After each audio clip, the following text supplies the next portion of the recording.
अस्सलामुअलैकुम। क्या आप यकीन करेंगे कि कंक्रीट अब ख़ुद अपने आप को ठीक कर सकता है? जी हाँ, ये कोई ख्वाब नहीं बल्कि 2025 की एक कट्टर हकीकत है। आज हम आपको दिखाएंगे कि कैसे कंक्रीट खुद की मरम्मत कर सकता है। वो स्मार्ट मटेरियल्स जो तामीरात की दुनिया बदल देंगे। ये क्रैक्स आपको नज़र आ रहे हैं, किस तरह ये बने, कैसे ये बने और इसको खुद ब खुद किस तरह ठीक किया जा सकता है। आप देखेंगे कि ये बिल्डिंग किस तरह फेल हो गई, इसके अंदर और बाहर कैसे क्रैक आ गए। क्या कंक्रीट का फेलियर था? क्या मटेरियल का फेलियर था? अब हम देखते हैं कि प्रॉब्लम 2 के अंदर इसको किस तरह रिपेयर किया जाता है। इसको रिपेयर करने पे थाउजेंड्स ऑफ डॉलर जो हमारे ईयरली खर्च होते हैं बिल्डिंग्स के ऊपर, हम इस प्रॉब्लम को अब रिज़ॉल्व कर चुके हैं। अब हम देखेंगे कि कैसे इसको ठीक किया जाता है, कैसे इन प्रॉब्लम्स को फिक्स किया जाता है और ये खुद ब खुद कैसे फिक्स हो सकती हैं। प्रॉब्लम नंबर 3 के अंदर हम देखते हैं कि कुछ मटेरियल्स इस तरह के यूज़ किए जाते हैं। कुछ चीज़ें जैसे CO2 क्लाइमेट्स को किस तरह चेंज कर रही है, किस तरह पानी इस दुनिया से कम हो रहा है।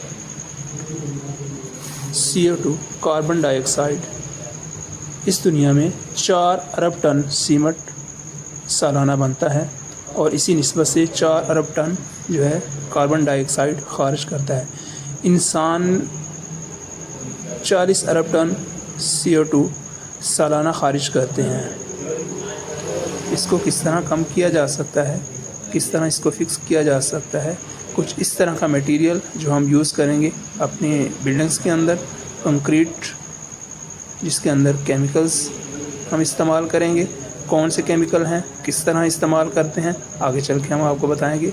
ये आप देख रहे हैं कि सेल्फ हीलिंग कंक्रीट किस तरह काम करती है, कैसे अपने आप को फिक्स कर लेती है। जब बिल्डिंग के अंदर कोई क्रैक होता है तो किस तरह खुद ब खुद फिक्स हो जाता है। आप देख रहे हैं वीडियो के अंदर कि बिल्डिंग के अंदर एक क्रैक आया, जब उसके अंदर पानी ऐड किया गया, जब पानी लगाया गया तो किस तरह उसके अंदर बैक्टीरिया ने काम किया और पत्थर चूना जो है वो किस तरह इसको खुद ब खुद फिक्स कर रहा है। आप देख रहे हैं ये क्रैक और इसको बनाया किस तरह जाता है, किस तरह अपने आप को हील कर लेता है। इसके अंदर कौन कौन सा मटेरियल यूज़ होता है, इसको बायो कंक्रीट भी आप कह सकते हैं। एक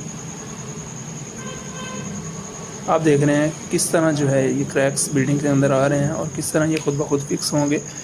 इस मटेरियल को जो हम यूज़ कर रहे हैं सेल्फ हीलिंग के नाम से जाना जाता है। जो बिल्डिंग्स के अंदर क्रैक्स आते हैं वो खुद ब खुद फिक्स हो जाते हैं। उसके अंदर कुछ बैक्टीरिया जो है वो काम करते हैं।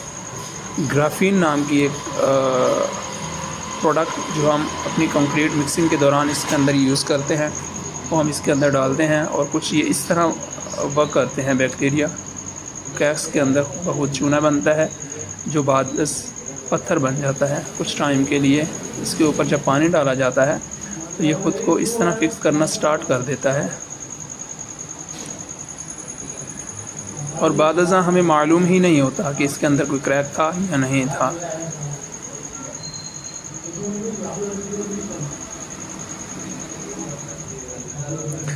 ये बैक्टीरिया जो हम इसके अंदर यूज़ करते हैं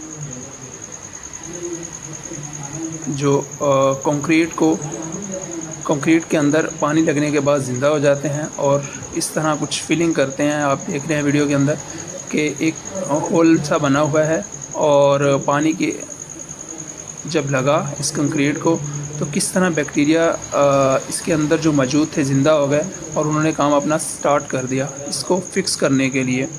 आप चेक कर रहे होंगे कि फंगस टाइप चूना जो है वो बनता जा रहा है बैक्टीरिया के अमल से और आप देख रहे हैं कि आहिस्ता आहिस्ता जो है ये फिल होता जा रहा है। इस पर कुछ टाइम लगता है लेकिन ये स्ट्रॉन्ग है उसकी निस्बत, बाकी कंक्रीट की निस्बत बहुत ज़्यादा और ये 3 गुना ज़्यादा मजबूत होती है। आप देख रहे हैं कि ये 3 mm का जो एक होल सा बना था वो किस तरह फिक्स हो गया है कुछ ही घंटों के अंदर। इस तरह ये फिक्स हो जाते हैं और ये बैक्टीरिया इस तरह अमल करता है। जब इसके अंदर पानी लगता है तो बैक्टीरिया खुद ब खुद एक्टिव हो जाते हैं और अपना काम जो है वो स्टार्ट कर देते हैं। बाद जब पानी बार बार इसको लगाया जाता है तो ये क्रैक्स को खुद ब खुद ऑटोमेटिकली तरीके से फिक्स कर देते हैं। जब कंक्रीट करते हैं तो इसके अंदर ग्राफीन जो है वो यूज़ करते हैं, जो बहुत ही जिद्दत। फ्यूचर लाइफ में हम क्या इस्तेमाल करने वाले हैं? हम इस्तेमाल करने वाले हैं ट्रांसपेरेंट वुड। कुछ इस तरह दिखती है, जिसमें हमारे घर जो हैं मुकम्मल तौर पर ट्रांसपेरेंट होंगे। लेकिन ख़ुद मुरम्मत कंक्रीट तो सिर्फ शुरुआत है। मुस्तकबिल में हम 4D प्रिंटेड इमारतें देखेंगे जो मौसम के मुताबिक अपनी शक्ल भी बदलेंगी। और क्या ये शीशे से ज़्यादा मजबूत, 5 गुना ज़्यादा मजबूत और स्ट्रॉन्ग है। अब हम देखते हैं कि चैलेंजेस कौन से हैं। ये कॉस्टली है, अवेलेबिलिटी इसकी मुश्किल है, और लेक ऑफ नॉलेज क्योंकि हमें पता ही नहीं है, हमारे आसपास के लोगों को पता नहीं है। लेक ऑफ यूसेज क्योंकि इसका इस्तेमाल जो है वो आम नहीं है, इस वजह से लोग इसको आसानी से वह ख़रीद नहीं सकते। मार्केट्स का नहीं पता। ये सिचुएशंस के अकॉर्डिंग जो है वो लोग इसको। इस तरह की मज़ीद इन्फॉर्मेटिव वीडियो देखने के लिए हमारे साथ जुड़े रहें और हमारे चैनल को लाइक सब्सक्राइब करें।